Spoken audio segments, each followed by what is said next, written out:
قصة بتكتبها لوريتا عن كنز في المدينة المفقودة، وبيصدقها رجل أعمال مجنون. هو بيخطفها علشان توصله للكنز، واللي بيروح علشان ينقذها ممثل الغلاف. يا ترى هيوصلوا للمدينة المفقودة ولا إيه اللي هيحصل معاهم؟ بيبدأ الفيلم بظهور داش والدكتورة لافور، وبيكونوا شخصيات القصة اللي بتكتبها لوريتا، وبنشوفهم في المدينة المفقودة، وبيكون حواليهم تعابين كتير، والدكتور الشرير عايز يقتلهم. لكن الجزء ده مش بيعجب لوريتا، فبتمسحه تاني، وبتقعد محتارة مش عارفة تكتب نهاية القصة. وبتتصل بيها بيس المنتجة، وبتقول لها انها لازم تخلص الفصل الاخير بسرعة، وانها جهزت كل حاجة في الحملة الاعلانية. لكن لوريتا مش بترد عليها، وبتفضل بيس تتصل بيها وتقول لها ان من يوم وفاة جوزها جوني عالم الاثار وهي مش عارفة تخرج من البيت، وانها لازم تطلع من الاكتئاب اللي عايشة فيه. واخيرا بتخلص لوريتا الفصل الاخير، وبتروح علشان تحضر حفل الافتتاح، وبتقول لها بيس انها اكتر كاتبة رومانسية، وان لها شعبية كبيرة جدا. لكن لوريتا بتقرا لها تعليقات سلبية عنها على تويتر، فبتروح بيس واخدة منها الموبايل. وقبل ما تطلع على المسرح بتقول لها ان الام بطل غلاف المجله هيحضر معاها، وبتطلب منها تكون كويسه معاه. وفعلا بتدخل لوريتا المسرح، وبعدها على طول بيدخل الام بحركات استعراضيه، وبيكون متنكر بشخصيه داش،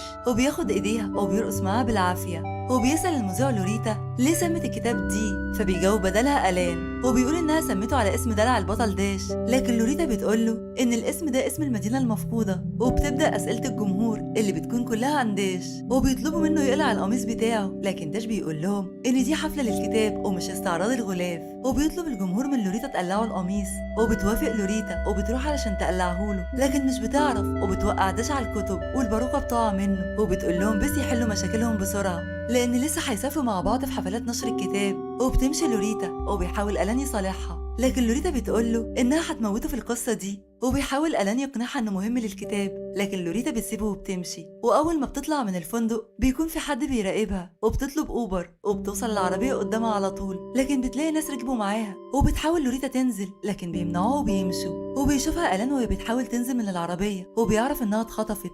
وبتوصل لوريتا عند رجل الأعمال إبجل اللي بيدور على الكنوز المختفية، وبيقول لها إنه بيدور على تاج النار اللي بتكتب عنه في قصتها. وبتفتكر إن اللي بيحصل ده دعاية للكتاب، لكن إبجل بيقول لها إنه عارف إن كانت بتعمل دراسة عن لغة الدي، وكمان مقبرة كلمان، وإنها بطلت بعد ما جوزها مات، وإنه هيرجعها لأبحاثها مرة تانية. وبيفتح علبة وبيوريها جزء من خريطة المقبرة، وبيطلب منها تترجمها، لكن لوريتا بترفض. وهنا بيتفتح باب المكتب، وبتظهر طيارة وبيخدروها.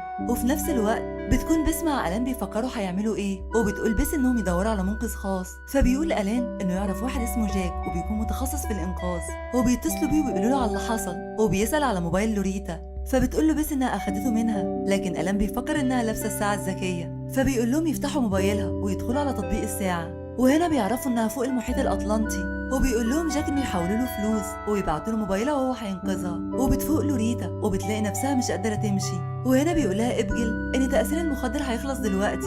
وبتنزل الطياره وبتاخدهم العربيه على مكان البركان، وبتلاقي جزء من مدينه دي ظاهره والعمال بيحفروا فيها. وبيقول لها ابجل ان البركان لما صار من سنه ظهر جزء من المدينه مدفون تحت الارض، وانه اشترى الجزيره وشغل العمال في التنقيب. وبيقول لها ان رافي المساعد بتاعه مش حابب اللي بيعملوه ده علشان دي ارض اجداده. وبيربطوها في الكرسي وبيحطوا قدامها الخريطة. وفي نفس الوقت بيوصل ألان لجاك وبيديله الموبايل، وبيطلب منه يروح معاه. وبيتفاجئ ان جاك معاه عربية صغيرة، فبيقول له ان ده تمويه علشان العربيات الكبيرة تلفت نظر العصابة. وبتقول له ريتا الإبجل ان الخريطة عن مكان دفن، ومكتوب ان فيه مجرى العيون. وبيسألها فين المكان، فبتقول انه مش مكتوب. وهنا بيتعصب إبجل وبيطلب منها تترجم الخريطة تاني. وبيوصل جاك عند المكان، وبيرفض ان ألان يروح معاه، وبيقول له يستناه في العربية. وبيوصل جاك وبيضرب الجرس، وبيحط متفجرات في العربيات، وبيجري وراه ألان من غير ما يعرف، لكن جاك بيحس بيه. وبيوصلوا عند خيمة لوريتا، وبيحاول جاك يفكها من الكرسي، لكن للأسف مش بيعرف. وهنا بتاخد الخريطة من غير ما حد يشوفها،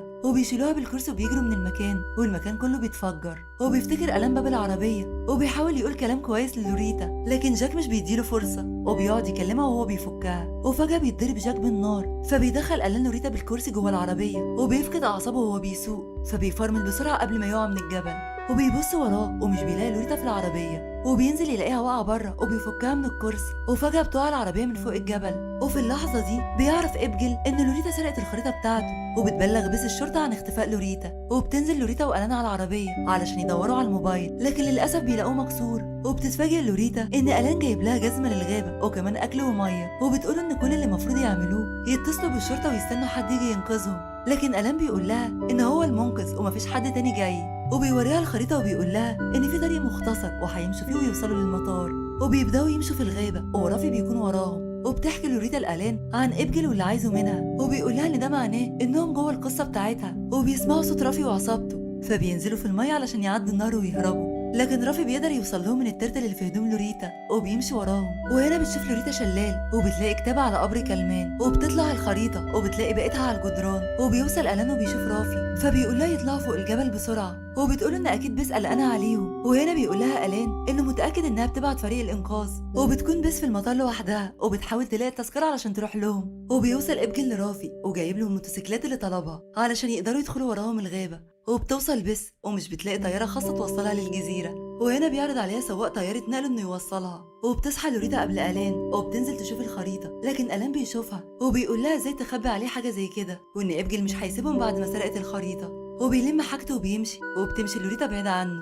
وفجأة بيسمعوا صوت الموتوسيكلات وراهم، وبتجري لوريتا على ألان وبتقول إنهم مش هيضربوا عليها نار لأنهم عايزينها عايشة. وبيعملوا مصيدة وبيتخبط موتوسيكل وبيدخل في التاني. وبتكون بس في الوقت ده مع راندي الطيار، وبيقول لها بعد ما تنقذ أصحابها هيعزمها على شاطئ حلو جدا. وبيوصل ألان ولوريتا القرية اللي في الجزيرة، وبتتصل ببيس علشان تعرف هي فين، وبيبلغوا الشرطة. وبيقول ألان إنهم هيحضروا لهم طيارة بالليل. وبتروح لوريتا الفندق وبتشوف ألان بيرقص، فبتنزل ترقص معاه. وفجأة بتسمع أغنية وبيكون فيها جزء عن مجرى العيون اللي مكتوب في الخريطة، فبتسأل المغنية وبتقول لها عن المكان، وبتقول لألان إن ده مكان مقبرة كلمان المفقودة، وبتطلب منه يروح معاها. وبيوافق ألان وبيقول لنا ده اكتشاف خطير، وبيطلع علشان يبلغ الشرطة إنهم هيحتاجوا يوم كمان. وبيطلع إبجل موجود وبيمسكها، وبيشوفها ألان وبيحاول ياخد أي عربية علشان يروح وراها، لكن بيلاقي موتوسيكل وبيجري وراهم بيه. وبيشوف ألان وبيسأل مين ده، فبتقول إنه منقذ محترف وهيقتلهم كلهم. لكن أول ما بيقرب علشان يطلع على العربية بيعرفوا إبجل، وبتقول لهم إن عايزة مشروب، وبتروح موقعة على صاحبه فبيولع. وبيضرب ألان الحارس اللي فوق العربية،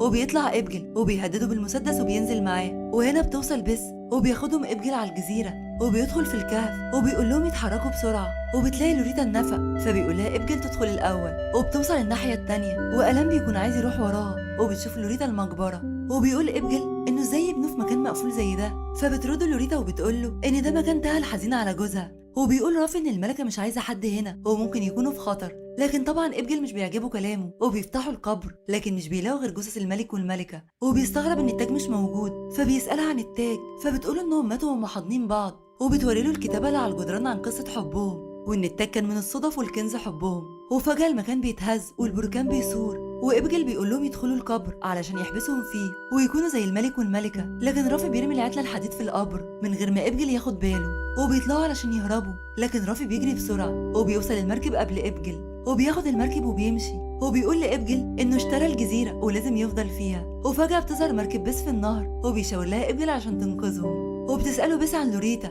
فبيقول لها انه ما شافش حد. وبنشوف ألان ولوريتا في القبر، وبتأسف لها ألان وبيقول لها انه ما قدرش ينقذها، وبتقول انه احسن من داش لانه حاول يعمل كل حاجه ممكن تتعمل علشان ينقذها. وبتلاقي لوريتا العتله، وبيفتكر ألان انه شاف رافي وهو بيرميها في القبر، وبيفتح القبر وبيحاولوا يهربوا من المكان. لكن البركان بيبدأ يثور وبيوقع الصخور، مش بيعرفوا يرجعوا. وبينزلوا الميه وبيمشوا في الطيار تحت الكهف، وبياخدهم على المحيط وبيطلعوا الاتنين عايشين. وبيشوفوا بس على المركب جايه تنقذهم، وبتقول لهم ان لقت واحد تايه على الجزيره، فبيقولوا لها ان إبجل اللي خاطفهم. وهنا بيجري إبجل على المركب عايز يهرب، لكن بيقدر راندي انه يمسكه. وبيطلعوا على صخره علشان بيس تاخدهم، وبتنزل لوريتا الكتاب، وبتخلي داش لسه عايش وهيكمل معاها السلسله. وبيوديهم راندي شاطئ مشهور جدا علشان يستجموا بعد اللي حصل لهم. وفي النهاية بيروحوا تدريب يوجا، لكن بيتفاجئوا ان جاك لسه عايش، وبيكملوا تدريب مع بعض. وبكده يكون فيلمنا خلص. اشوفكم في فيلم جديد.